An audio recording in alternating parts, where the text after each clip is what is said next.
همه چی از اون شبی شروع شد که من اون صدف عجیب رو توی اون شب تاریک توی اون ساحل عجیب پیدا کردم. من از اون صدف خیلی خوشم اومد و فکر کردم که مثل بقیه صدف‌های دیگه صدف عادیه، تا وقتی که با خودم آوردمش و به ستاره نشون دادم و ستاره اونو ازم گرفتش و شروع شد اتفاقای عجیب افتادن.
آجی بله.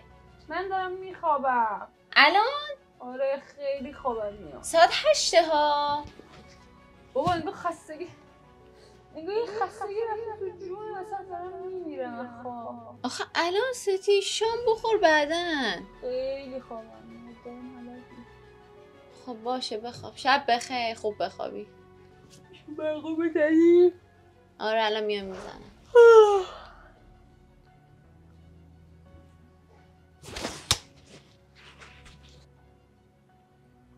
وای منم بخوابم ببینم خوابه. چون زود خوابیدیم.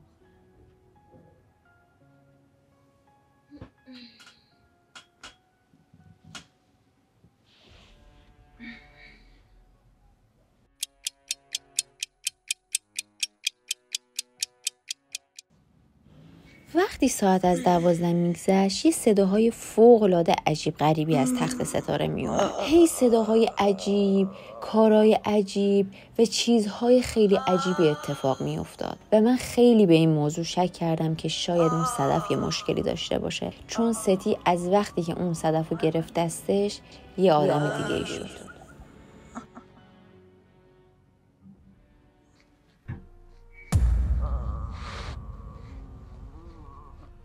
صدا چیه؟ صدا چیه؟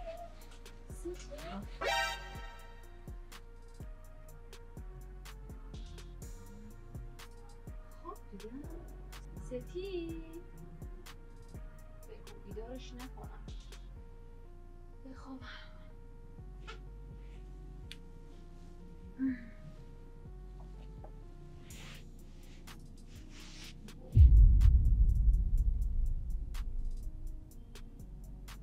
بچه‌ها چند وقت ستی خیلی آدم عجیبی شده.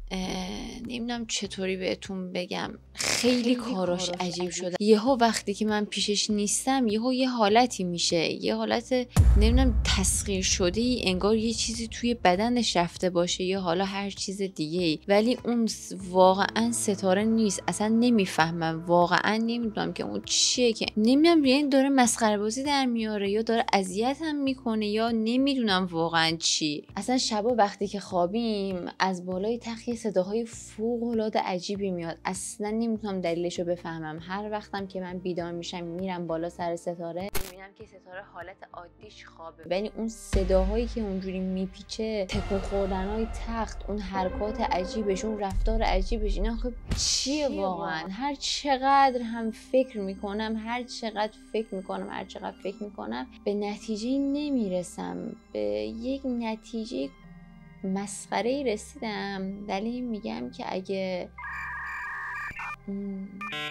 نه مسخره اصلا چی بهتون بگم که من به ستی یه صدف دادم، از وقتی که به ستی اون صدف رو دادم ستی اینجور شد. اصلا یه چیز مسخره، اصلا یه چیز غیر ممکنه. ولی من به ستاره یه صدف کوچیک دادم، اونو از کیش براش آورده بودم، از یه جزیره‌ای که میگفتن از اینجا نباید هیچ صدفی رو برداریم، ولی من گفتم که یک دونه یادگاری هم شده بردارم و فکر میکنم که الان اشتباه کردم که برداشتم. نه بابا، به نظرم یه چیز مسخره است که به ذهن من خطور کرده. نمیشه، مگه میشه آدم یه سنگ بهش بدن و از این رو به اون رو بشه؟ ولی اینطوری هم هست که با منه اینطوری نیست.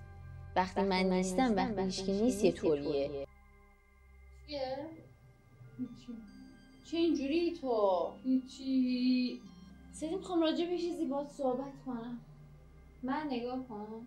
حس میکنم چند وقت رفتارات خیلی عجیب شده. چرا؟ اصلا حرفات، حرکاتت، اصلا همه چیز عجیب شده. من چیکار میکنم تو رو؟ مگه چی میگی؟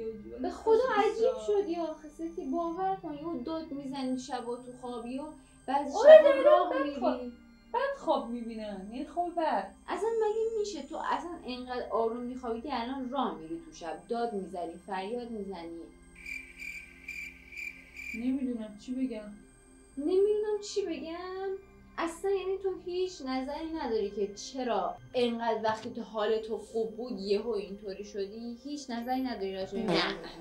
یعنی چی نه؟ اتفاقا خستگیه دیگه. خب من چی بگم؟ چه میدونم؟ سه تو یهو اینجوری شدی، چرا متوجه نیستی؟ چرا من اصلا چیزی نیست. چرا داری جو میدی؟ اتفاقا یه چیزی ده. من دارم با تو صحبت میکنم که با هم یه مشکل رو حل کنیم. نه اصلا هیچی نیست. تو اصلا اون آدم نرمال قبلی نیست. الان به من گفتی آنورمال؟ آره به نظر من یه آدم آنورمالی عزیز دلم. دارم به خاطر همین باهاش صحبت میکنم که مشکلمون رو حل کنیم. مشکل چی واقعا؟ موی چه شکلی؟ ولی نه واقعا هیچ اتفاقی برای من نیفتاده. هر کی داره جو میگه من هیچی نیست. فقط از خستم خواهم. چند وقت خسته؟ یعنی این چند شب تو اون حرکات رفتار رو انجام میدی؟ به خدا من دیگه دارم میترسم. اصلا یه چیزای چرت و پرت اومد تو ذهنم، اصلا بهت بگم میخندی، ولی واقعا دارم فکر میکنم که این چیزا واقعیه. انگار مثلا تخیلات. حالا یه چیزایی تو ذهن خودم نمیخوام بهت بگم. خب دیگه تو ذهن خودت بس توهمه، هیچی نیست. الان که داری جو میدی. حرکات رفتار مثلا نرمال نیست. اصلا شبیه آدم‌های نرمال نیستی. انگار اصلا شبا که تو میخوابی یک چیزی وارد بدنت میشه، انگار تو خود واقعی نیستی شبا. تمام شد. تاثیرگذار بود. چی میگی؟ توهم این چیز هستی؟ اصلا یه چیزی دیگه که خیلی برای من نرمال نیست. چرا تو ساعت 7 باید خوابت بگیره، شبا بری ساعت 7 بخوابی؟ تو چه خوابیدی؟ الان شب ساعت 7 میخوابی؟ آخه بابا خستم. اگه اجازه بدی میخوام برم بخوابم. خسته چی؟ اصلا تو چه میدونم چه هزار تا کار میکنم. خسته میشم دیگه. برم بخوابم. الان تو میگی یه آدم کاملا نرمالی، هیچ چیزی. اوکی. اصلا حرفی ندارم.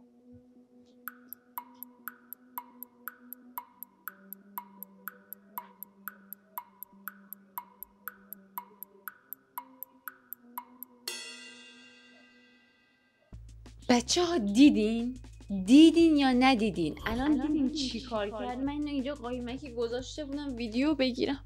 این واقعا به نظر شما یه آدم عادیه؟ اصلا من نمیدونم این چرا اینجوری شده. اصلا نمیفهمم چرا اینطوری شده. فقط باید من امشب این ویدیو رو موقع خواب ازش بگیرم و بهش نشون بدم که بتونم بهش ثابت کنم که یه بلایی داره سرش میاد و خودش از همه جا بیخبره. بچه‌ها اگه صدای منو میشنوین، من اونجا دوربینو کاشتم و اینکه نمیتونم بلندتر از این صحبت کنم به خاطر اینکه ستاره صدامو میشنوه و بیدار میشه. اما با اینکه من میدونم اصلا موقع خواب اصلا حواسش سر جاش نیست و اصلا ستاره نیست، حس میکنم هر چقدر بلند صحبت کنم نمیشنوه.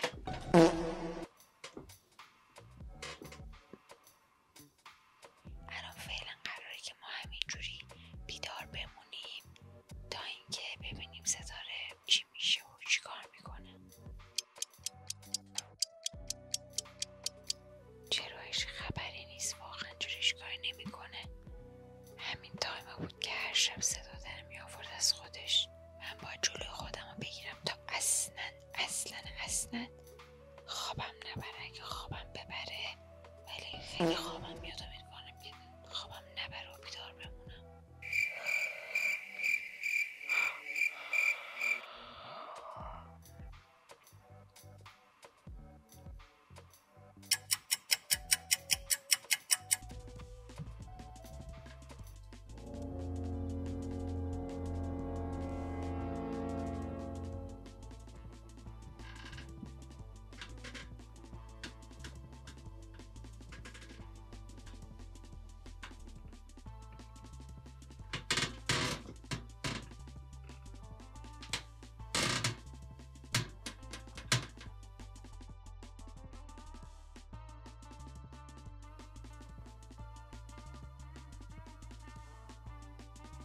آخرش فهمیدم که مشکل از اون صدف بود، چون اون صدف یه صدف نفرین شده بود و هیچ وقت هیچ کس اونو نباید از اونجا برمی‌داشت و فقط الان تنها راه نجات و خوب شدن ستاره اینه که اون صدف به همون ساحل تاریک توی کیش برگرده.